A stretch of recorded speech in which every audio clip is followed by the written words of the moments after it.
अस्सलाम वालेकुम, सलाम नमस्ते, सत श्री अकाल। उम्मीद करता हूँ फिट होंगे, बेहतरीन होंगे, अपनी लाइफ अच्छे से एंजॉय करेंगे। हम तीनों की तरह एक और वीडियो और उसका टाइटल है वीडियो का टाइटल है जी was Iran strikes against Israel a strategic blunder.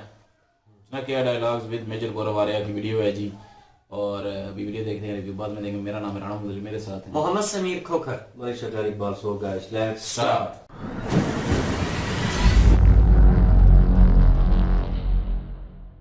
Chess का गेम हो गया, ये शतरंज का खेल हो गया, बहुत तगड़े वाला।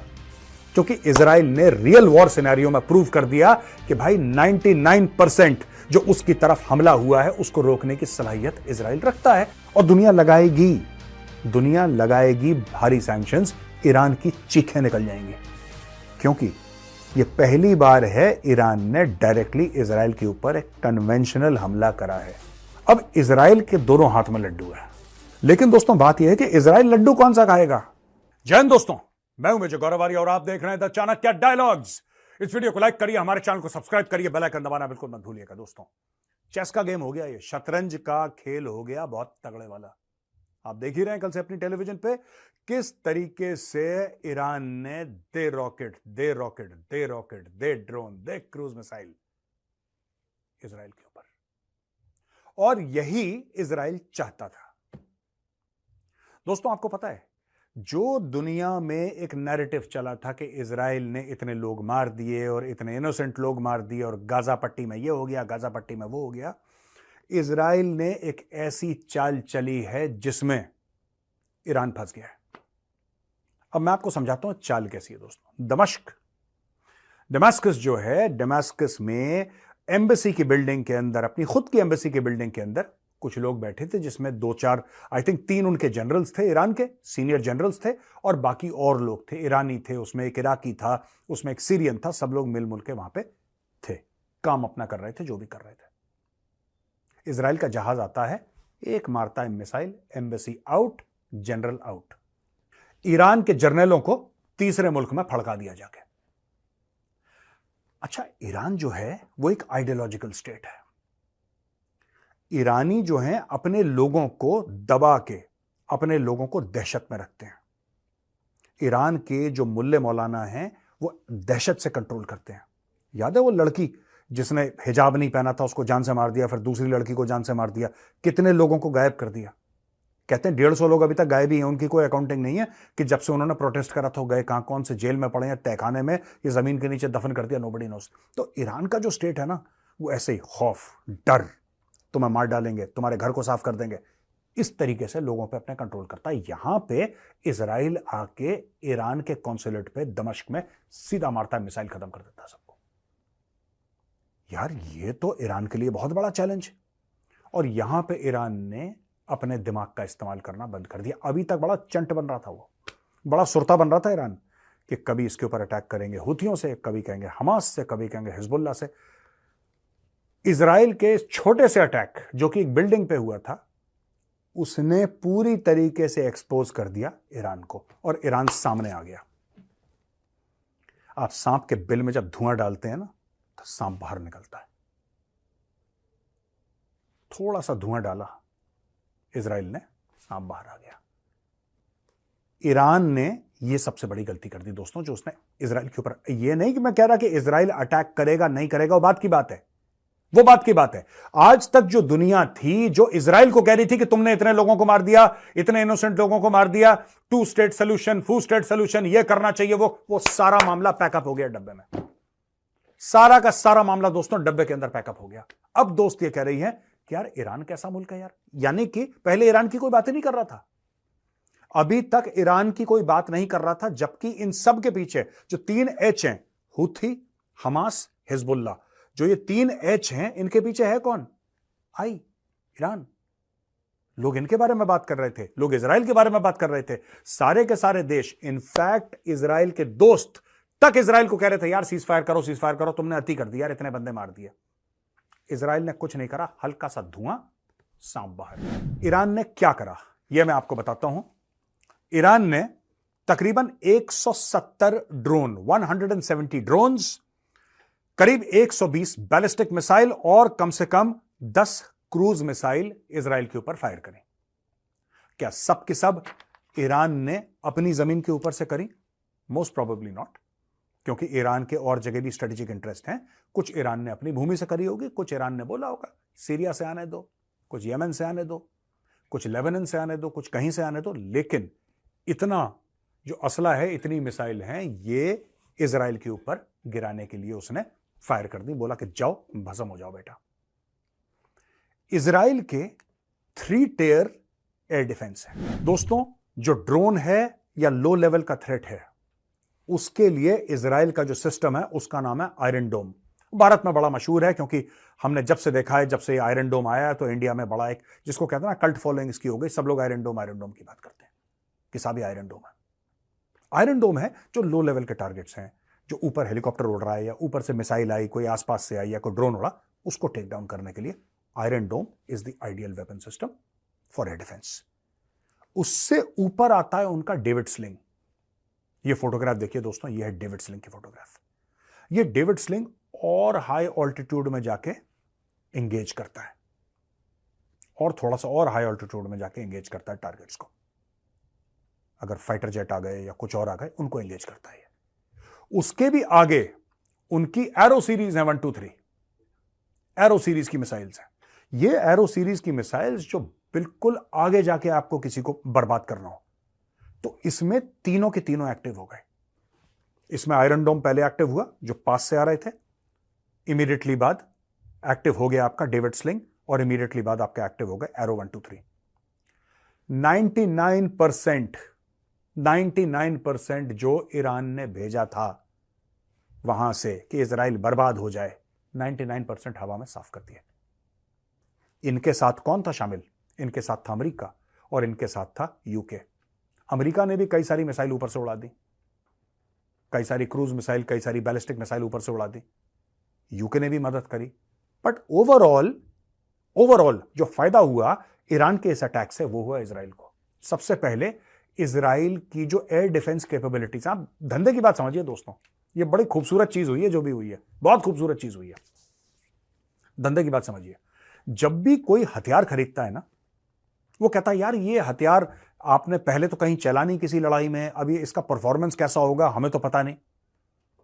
आज की तारीख में अगर इजराइल बोलेगा, किसी को बोलेगा, भारत को बोलेगा कि यार ये डेविड स्लिंग हमसे खरीद लो, एरो खरीद लो, हमसे आयरन डोम खरीद लो, भारत बोलेगा वेल डन, आ जाओ बेटा, कितने पैसे चाहिए ये बताओ, कितने अरब डॉलर चाहिए, लो चेक, मेक इन इंडिया। उसी तरीके से 10 और देश अब इजराइल के पीछे पड़ेंगे, क्योंकि इजराइल ने रियल वॉर सिनेरियो में प्रूव कर दिया कि भाई 99% जो उसकी तरफ हमला हुआ है उसको रोकने की सलाहियत इजराइल रखता है। इजराइल ने प्रूव कर दिया, दुनिया ने अपने टेलीविजन पे देखा, कोई प्रूफ दिखाने की जरूरत नहीं है, कोई टेस्ट रिपोर्ट दिखाने की जरूरत नहीं, देखो साम टक टक टक आउट। पहली चीज। अब दोस्तों दूसरे लेवल पे जाते हैं। अचानक जो इजराइल को लोग कंडेम कर रहे थे चुप हो गए। इजराइल को क्यों कंडेम कर रहे थे? क्योंकि सारा जो गेम था अभी तक, जो सारा गेम था ना दोस्तों, वो था क्या? वो ये था कि भाई इजराइल इतना बड़ा देश है, मिलिट्री पावर है, रीजनल पावर है वहां पे मिडिल ईस्ट में, और वो देखो यार, वो तो फिलिस्तीनियों को मार रहा है यार, वो तो गाजा में जाके बिल्डिंगें और आम लोगों को मार रहा है और इतने हजार मर गए। ये सब ये स्टोरी थी। ये story lip lip lip lip कर रही थी हर जगह। ये लोग घेर रहे थे इजराइल को। इसने इजराइल को बहुत बड़ा मौका दे दिया, बहुत बड़ा मौका दे दिया। अब सारा का सारा जो नैरेटिव है वो शिफ्ट हो गया ईरान की ओर। दोस्तों कल से ना कोई हिजबुल्लाह की बात नहीं कर रहा। आप खूबसूरती देखिए, कल से कोई हिजबुल्लाह की बात नहीं कर रहा है, कल से कोई हमास की, हूथियों की बात नहीं कर रहा है, कल से कोई इजराइल की गलत कॉन्टेक्स्ट में, गलत परिप्रेक्ष्य में बात नहीं कर रहा है। सब लोग कह रहे हैं यार इजराइल के साथ गलत हुआ, इजराइल के साथ गलत हुआ।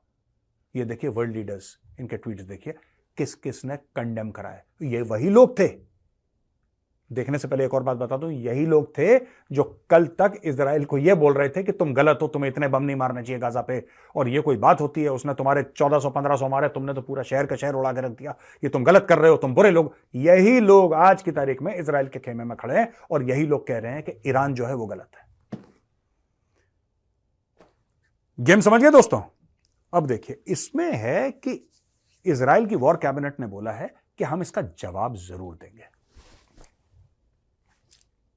इसका जवाब जो है हम जरूर देंगे, लेकिन इसका जो हम जवाब देंगे ना, हम सोच समझ के अपने समय पे देंगे। वो जवाब कैसा होगा, वो क्या होगा। सबसे पहले दोस्तों ये हुआ है कि इजराइल ने यूनाइटेड नेशंस में ये रिक्वेस्ट करी है कि ईरान के ऊपर भारी सैंक्शंस लगाओ, और दुनिया लगाएगी भारी सैंक्शंस। ईरान की चीखें निकल जाएंगी, उनके आंख से आंसू निकल जाएंगे। क्यों? अभी तक ईरान जो काम कर रहा था ना, चीन की शह में कर रहा था, और लोग चीन को पकड़ नहीं पा रहे थे, क्योंकि चीन कहता भाई हम खुद मुख्तार मुल्क हैं, हमारी अपनी संप्रभुता है, हम अपने किसी के साथ डील करें यार, तुम कौन होते हो हमें बोलने वाले, हम ईरान के साथ डील करेंगे। और थोड़ा बड़ा मुल्क है, थोड़ी सी हेकड़ी है चीन की। मैटर यहां पे क्या हो गया दोस्तों? मैटर यह हो गया है कि अब ईरान ने सब कुछ खतरे में डाल दिया, ईरान ने इजराइल को अटैक करके। क्योंकि यह पहली बार है ईरान ने डायरेक्टली इजराइल के ऊपर एक कन्वेंशनल हमला करा है। कन्वेंशनल हमला, बाकी टेररिस्ट के थ्रू अटैक, ये अटैक वो अटैक, ये सब होते रहते हैं। ये तो आज से नहीं हो रहे ना, ये तो 40-50 साल से हो रहे हैं, 60-70 साल से हो रहे हैं। जब से इजराइल बना है तब से दुनिया भर के जो मुस्लिम ममालिक हैं उसके ऊपर अटैक कर रहे हैं। आज से थोड़ा ना अटैक कर रहे हैं, लेकिन पहली बार ऐसा ईरान ने करा है। पहली बार ईरान ने अपनी missile, cruise missile, ballistic missile, drone, ये सारे छोड़ दिए, इजराइल की भूमि पर अटैक करा उसने। अब इजराइल के दोनों हाथ में लड्डू है, हां, अमेरिका ने यह बोला इजराइल को कि अगर तुम अटैक करोगे वापस, अगर तुम जवाबी कार्रवाई दोगे तो हम तुम्हारे साथ नहीं है। उसने बोल दिया है, they have said it to Israel कि भाई अगर तुमने ईरान का जवाब, ईंट का जवाब पत्थर से दिया तो हम तुम्हारे साथ नहीं है। और भी लोग बोल रहे हैं कि इसको डीएस्केलेट करो, बहुत लड़ाई हो गई, कम करो। अब इजराइल के दोनों हाथ में लड्डू हैं बॉस। इजराइल के हाथ में कैसे लड्डू हैं? दोनों हाथ में ऐसे लड्डू हैं कि देखिए, अब इजराइल पूरा का पूरा जो नैरेटिव था गाजा का, वो नैरेटिव अब शिफ्ट हो गया ईरान की ओर। ठीक है जी, एक तो एक लड्डू है। दूसरा ये लड्डू है कि अब इजराइल दुनिया से ये बोलेगा कि भाई ठीक है, आप हमसे कह रहे हो कि इनको अटैक मत करो, आप कह रहे हो, चलो मान लेते हैं हम इनके ऊपर अटैक नहीं करते, यानी कि इजराइल ईरान के ऊपर अटैक नहीं करेगा, मान लो। आप हमें क्या दोगे ये तो समझाओ, वरना हम तो जा रहे हैं अटैक करने के लिए। और दोस्तों, उसके पास F-35 है इजराइल के पास, और F-35 इतना बड़ा जहाज है, उसका जो साइज है, लेकिन क्योंकि वो स्टेल्थ है, ऐसा लोग कहते हैं, मैंने आर्टिकल्स पढ़े हैं कि वो जो उसमें स्टेल्थ कैपेबिलिटी इतनी है, it is almost invisible to the radar. Almost कह रहा हूं, वो लगता है it comes to be the size of a golf ball, इतनी होती है golf ball, it comes to be the size of a golf ball. वो इतना बड़ा जहाज F-35 वो इजराइल के पास है। इजराइल अगर F-35 ले जाता है, और इजराइल अगर F-35 ईरानियन एयर स्पेस में घुसाता है, ईरानियंस के पास ऐसा कोई सिस्टम नहीं है जिनसे उनको पता लग जाए कि F-35 आ गया है। लेकिन दोस्तों, बात यह है कि इजराइल लड्डू कौन सा खाएगा, कौन सा लड्डू खाना पसंद करेगा? उसके दोनों हाथ में लड्डू है, वो कौन सा लड्डू खाना पसंद करेगा?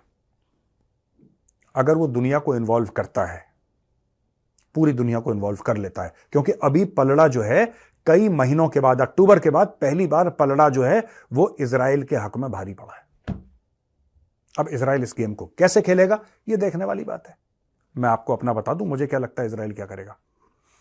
मुझे लगता है इजराइल जरूर अटैक करेगा, लेकिन वैसा नहीं जैसे कि ईरान सोच रहा है कि तेहरान पे बम मार दिया, ये कर दिया। मुझे नहीं लगता, and I have been wrong before. यार मैं क्यों आपसे बोलूं कि नहीं, मैं जो बोल रहा हूं वही सच है, ऐसी बात नहीं है। मुझसे भी गलतियां हुई हैं इन द पास्ट, एनालिसिस में गड़बड़ हो जाती है कभी कभी।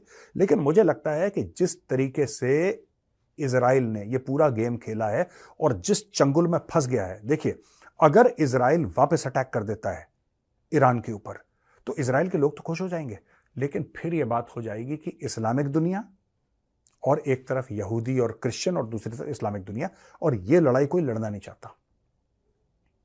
क्योंकि आज की तारीख में सऊदी अरब हो, यूएई हो, ये मुस्लिम देश हैं, कट्टर मुस्लिम देश हैं, लेकिन इनको ईरान पसंद नहीं है। In fact nobody likes Iran. China tolerates Iran, Iran को कोई पसंद नहीं करता। ये अजीब से, ये नॉर्थ कोरिया टाइप के हैं ये लोग, इनको कोई पसंद नहीं करता। Nobody is comfortable with Iran.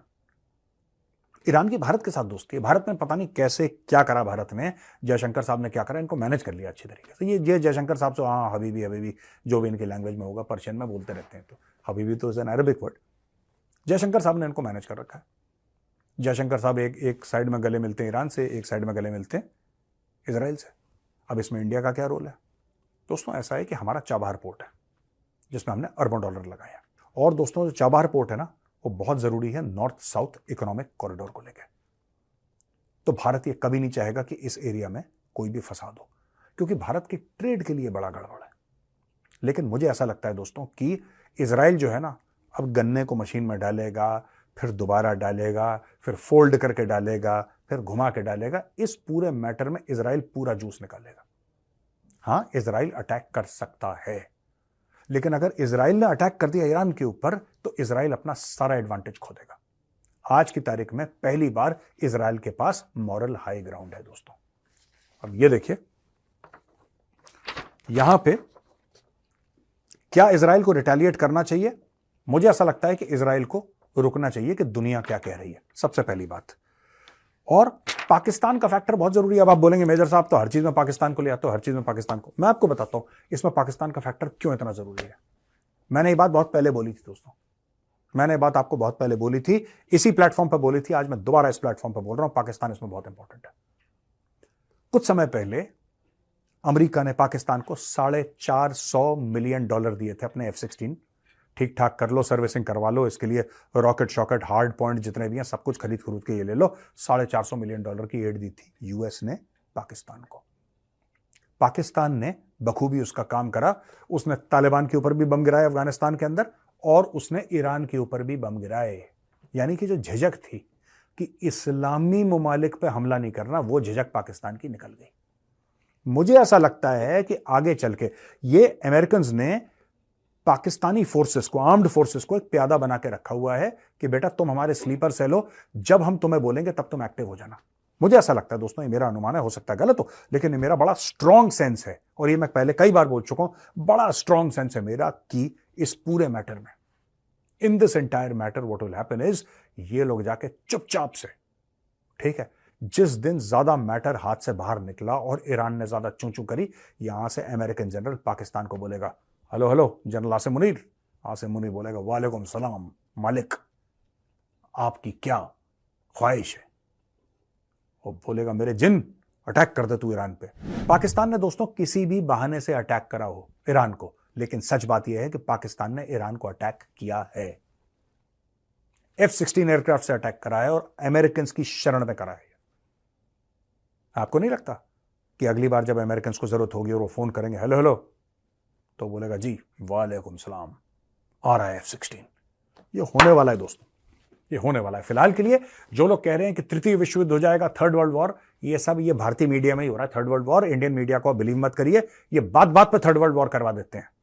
इनका बस चले तो एक्चुअली लड़ाई करवा दें अपनी टीआरपी के चक्कर में। डोंट बिलीव देम, कोई थर्ड वर्ल्ड वॉर नहीं हो रहा। लेकिन हां, स्थिति जो है थोड़ी सी परेशान करने वाली है। भारत की ट्रेड इंपैक्ट हो रही है, वायलेंस होगा, ऑयल के प्राइसेस ऊपर नीचे होंगे, इतना जरूर है, ट्रेड पे इंपैक्ट पड़ेगा ये। लेकिन जो इंडियन मीडिया कह रहा है कि थर्ड वर्ल्ड वॉर करेंगे, मुझे लगता है कि दाल के अंदर थोड़ा ज्यादा इन्होंने तड़का डाल दिया।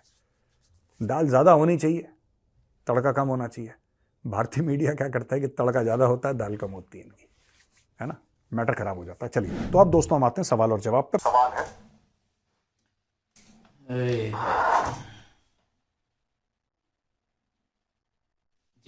जी हमारे इस्लाम भाई जो है तजिया निकाल रहे हैं। मुझे पता है कि इस पे इन्होंने जानबूझ के मेरी तरफ ईरान और इजराइल पे ये रोशनी डालेंगे। जी मैंने क्या रोशनी डालनी है? आपके ख्याल में क्या हो सकता है कि जंग होगी कि नहीं होगी? पहले तो ये क्वेश्चन दे, आंसर दे। इसका आंसर यही है, मेरे पर्सनल वे में उन्होंने जो फर्स्ट ऑप्शन बताई है ना, पहला लड्डू जो उनके हाथ में है कि मतलब दुनिया क्या बोलती है उसके ऊपर, क्योंकि सारा ब्लेम जो है इस वक्त उनके ऊपर था। फर्स्ट ऑफ ऑल कि वो जिस तरह के हमले कर रहे थे, लोग उन्हें क्रिटिसाइज कर रहे थे ऑन मीडिया, कोई भी बंदा ऑन ट्विटर आके या सोशल मीडिया पे आकर उनको ही ब्लेम कर रहा था। मुत्तहिदा ने बोला, हिंदुस्तान ने बोला, उसके यहाँ पे यहाँ तक कि यूएसए ने भी बोला। हाँ, तो वहां पे अगर आप कमेंट्स कर रहे हैं, उनके मुखालफ कमेंट्स हो रहे हैं, उनके हक में नहीं है उनके मुखालफ, तो जहाँ पे इन्होंने सारा सिनेरियो चेंज कर दिया ईरान वालों ने, इनको तो वो हिसाब कर दिया कि सारी बागडोर जो है ना, मतलब जो जितना भी ग्रिप था, ताकत थी, वो उनके हाथ में दे दी है। भाई आप फैसला करो आप, ठीक है।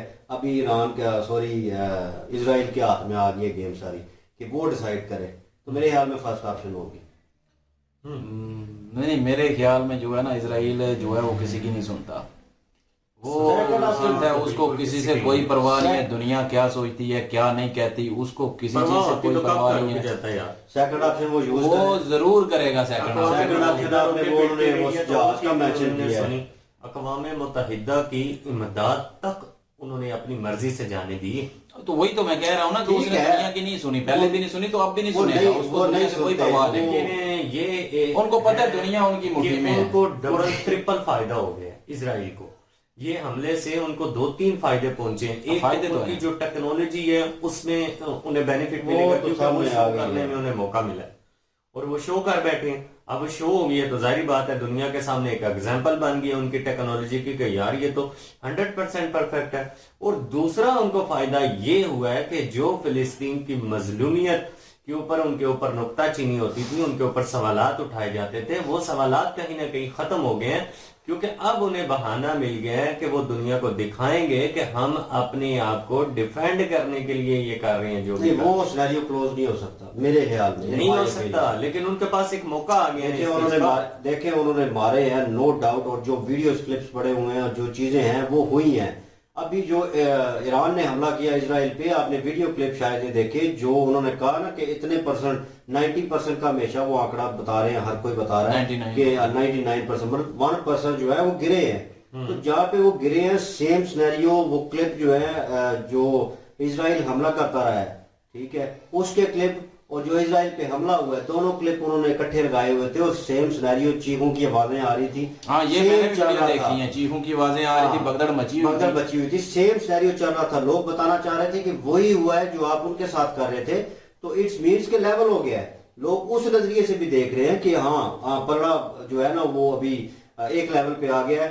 सो चीखें मारने की जरूरत नहीं है, आपने जो उनके साथ किया ईरान ने आपके साथ कर दिया, ठीक है, आपके साथ भी वही हुआ है। तो इसका मतलब है ज्यादा उछलने की जरूरत नहीं है आपको, आपका कोई हाथ जो है वो ऊपर नहीं हुआ, ठीक है। लोग इस नजरिए से भी बात कर रहे हैं, लोग इस वे में भी बात कर रहे हैं कि ईरान ने गलत किया है। पहले लोग वो जैसे मेंशन किया उन्होंने कि वो ट्वीट कर रहे थे उनके खिलाफ, इसराइल के खिलाफ, कि आप जातियां कर रहे हो, मासूम बच्चों को मार रहे हो, लोगों को मार रहे हो, ठीक है। अब वही लोग जो है ईरान को क्रिटिसाइज कर रहे हैं। वो तो ठीक है ना, ज़ाहिर है जब इसराइल कर रहा था तब उन्होंने इसराइल को क्रिटिसाइज किया, अब ईरान ने किया था अब ईरान को करेंगे। ज़ाहिर है जो करेगा उसी को क्रिटिसाइज करना ना, वो बंदे तो ज़ाहिर है उसी चीज पे जाएंगे। लेकिन उनके पास एक मौका अच्छा आ गया। लेकिन अब अगर वो ईरान पे हमला करता है तो ईरान में वही चीज होती है जो गजा में हुई है, तो फिर भी वो लोग जो है वो इसराइल को गलत बोलेंगे। इसराइल ने अगर हमला कर दिया, कंफर्म बात मैं लिख के देता हूँ, बचना कुछ भी नहीं है वहां पे, क्योंकि मैं ये नहीं मानता कि बचना कुछ नहीं है। वो गजा तो है नहीं है, फलस्तीन तो है नहीं है, ईरान है। और ईरान में टेक्नोलॉजी के हवाले से भाई टेक्नोलॉजी कह लें कि एटमी पावर में एटमी ताकत जो है वो जो ईरान है ना वो बीचों बीच एटम जो है ना वो भी कर रहा है, ठीक है, एटम प्लांट है उसके, वैसे उसके वो सुना है मैंने सारा सिस्टम ऐसा है कि वो बिल्कुल वो डिफेंड कर सकता है और वो हमले का जवाब भी दे सकता है, क्योंकि वो एक अलग कंट्री है। फलस्तीन तो इसराइल में ही है ना, फलस्तीन और इसराइल तो वो तो इकट्ठी है, एक ही जमीन पे है। और इसराइल फलस्तीन की तो कोई फौज भी नहीं है, तो वो ही है हमास हो गया या हिजबुल्ला हो गया, या वो तो दूर बैठ के या आगे पीछे होके चुप छुपा के कर रहे हैं सारा कुछ।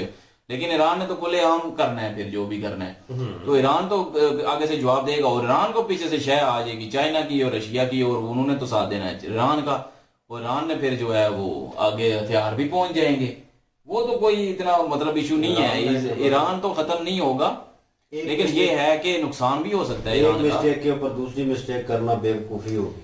नहीं, इसराइल तो रुकेगा नहीं, उसने अपना बदला तो लेना है। हालांकि इसराइल ने पहले उनकी बिल्डिंग जो है तीसरे मुल्क में जो है वो बिल्डिंग उड़ाई, तो उसमें ईरानी जर्नैल भी थे, तो उन्होंने वो बदला लिया है, अभी तो खुल के आए हैं सामने। तो ये भी है एक चीज। और अब अगर फिर इसराइल करेगा तो फिर ईरान करेगा, इस तरह अगर रशिया भी पड़ता है, चाइना भी पड़ता है बीच में, खुल के जब आ गए तो फिर हो सकता है कि वर्ल्ड वार शुरू हो जाए। वरना अगर खुल के ना आया कोई, अगर ईरान और इसराइल आपस में करते रहे तो फिर तो कोई वर्ल्ड वार नहीं होगी। मतलब जो है इस तरह नहीं कूदेंगे बीच में, बिल्कुल सपोर्ट जरूर करेंगे, लेकिन रोकने पे भी आएंगे ना। लेकिन किसी की जंग में कूदना कोई आसान काम नहीं होता भाई। वो जो आग उधर फैली हुई है वो आपके मुल्क तक भी आ सकती है, वो उनका वो तो जाहिर है ईरान हमारा हमसाया है, तो हो सकता है वो आग इधर भी आए, कंफर्म बात है। तो यही अफगानिस्तान के तालिबान ने जो है वो मेरे ख्याल में रिपोर्ट देख रहा था, उन्होंने भी ईरान को जो है वो हमायत की है ईरान की। अच्छा। तो सऊदीया ने हमायत नहीं सही हुआ की, है। और मेरे ख्याल में जॉर्डन ने मेरे ख्याल में हमायत नहीं की, दुबई ने भी कौन नहीं की, उर्दन ने भी नहीं की। उर्दन ने तो साथ दिया। उर्दन ने तो जो है वो गिराए हैं ना उनके, उन्होंने इसराइल का साथ दिया है ना। अगर इन रियलिटी देखा जाए तो भाई किसी भी मुल्क के ऊपर अगर हमला करना है, कोई सैंक्शन लगती है या कोई एलिगेशन लगती है, कुछ भी होता है तो एक किस्म की वार्निंग दी जाती है पहले, ठीक है, कि आप ये कर रहे हैं, आप बंद कर दें, हम आप पे हमला करेंगे, ठीक है, वो वार्निंग होती है। ये तो विदाउट वार्निंग उन्होंने एक किस्म का मतलब ये चीज जो है वो कर दी है, और इसके ऊपर इजराइल कोई भी अगर एक्शन उस वक्त ले लेता, वो यहाँ पे मिसाल बोली जाती है कि लोहा गर्म हो तो फिर चोट मारनी चाहिए, ठीक है, तो सही सही जगह पे लगती है, तो सही जगह पे वो काम उस वक्त हो सकता था कि जब ये हमला हुआ है उसी का रिटर्न जो है वो रिएक्शन होता उनका, तो मे भी हो सकता था। अभी उन्होंने मेरे ख्याल में जो वेट किया, जो रुक गए हैं, तो मेरे ख्याल में इसीलिए मैंने कहा है फर्स्ट ऑप्शन उनकी वो यूज करेंगे कि दुनिया क्या वो फलस्तीन गजा, जब उधर हमास ने जब हमला किया था तो उस वक्त इसराइल रोक के बाद में हमला किया था उसने, तो वो तो मैं कहूंगा कि इसराइल तो दुनिया की नहीं सुनता, मेरे नजरिए के मुताबिक वो तो किसी की भी नहीं सुनता है, वो अपनी मर्जी करता है, और हो सकता है वो अटैक कर भी दे। तो अगर अटैक करता है तो ये आगे से ईरान भी जो है वो अटैक आगे से करेगा।